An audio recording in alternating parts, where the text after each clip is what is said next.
आपल्याला माहिती आहे बाय कॅमेरल हाऊस आहे, आपल्याकडे वरचा सभागृह आहे, आपल्याकडे खालचा सभागृह आहे. असं असताना बऱ्याचशा वेळेला मंत्र्यांना दोन्ही ठिकाणची कामं बघायची असतात. त्यातून उपमुख्यमंत्री असतील, मुख्यमंत्री असतील, त्यांना विविध विषयात वरच्या सभागृहातही बसायला लागतं आणि म्हणून बाय वे ऑफ अबॅन्डन्ड कॉशन आपण ती जबाबदारी इतर मंत्र्यांना देतो.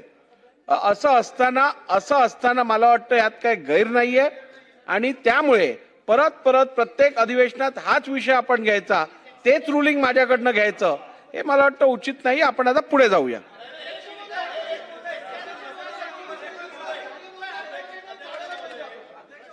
महोदय, रेकॉर्डवर नाही काढायला पाहिजे. 19 आणि 20 ला झालं नव्हतं.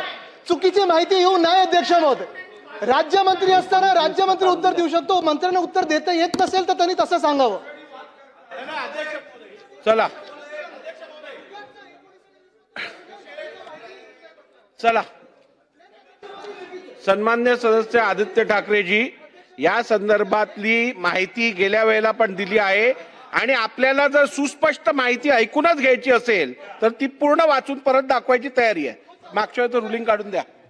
मला एवढंच सांगायचं आहे की सभागृहाचं कामकाज जे आहे तुमच्या अध्यक्षतेखाली चालतं.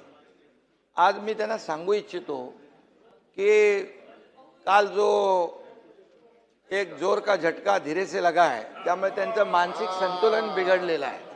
आणि दुसरी गोष्ट, मानसिक संतुलन बिघडलंय आणि त्यामुळे आता आणखी झटके लागणार आहेत.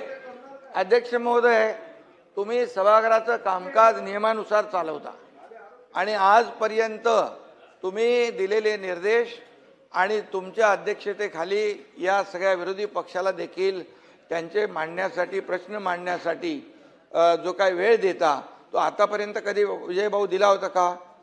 आणि दुसरी गोष्ट, राज्यमंत्री असतात, एखाद्या प्रश्नाला, एखाद्या लक्षवेधीला अतिशय व्यवस्थित न्याय मिळाला पाहिजे. म्हणून तुम्ही हे जे काय कामाचं वाटप तुमच्या अध्यक्षतेखाली झालेलं आहे आणि ज्या ज्या वेळेस राज्यमंत्री जेव्हा प्रश्नाचं उत्तर द्यायला कधी त्याच्याकडून अधिक कमी जादा माहिती मिळते त्यावेळेस स्वतः मंत्री असतात, मी स्वतः येतो, मुख्यमंत्री स्वतः येऊन उत्तर देतात आणि त्यामुळे हे कलेक्टिव्ह आमची रिस्पॉन्सिबिलिटी आहे, जबाबदारी आहे. त्यामुळे काय आहे, आता काय झालंय, त्यांच्याकडे मुद्दे नाही आहे, ते डेस्परेट झालेले आहेत, फ्रस्ट्रेट झालेले आहेत आणि आता त्यांचं मानसिक संतुलन बिघडलेलं आहे.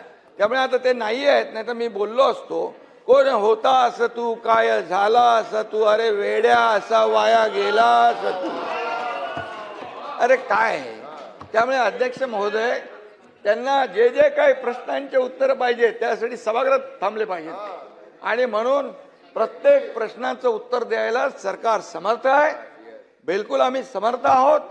प्रश्न मांडण्याची जबाबदारी जी आहे ती त्यांनी पार पाडली पाहिजे.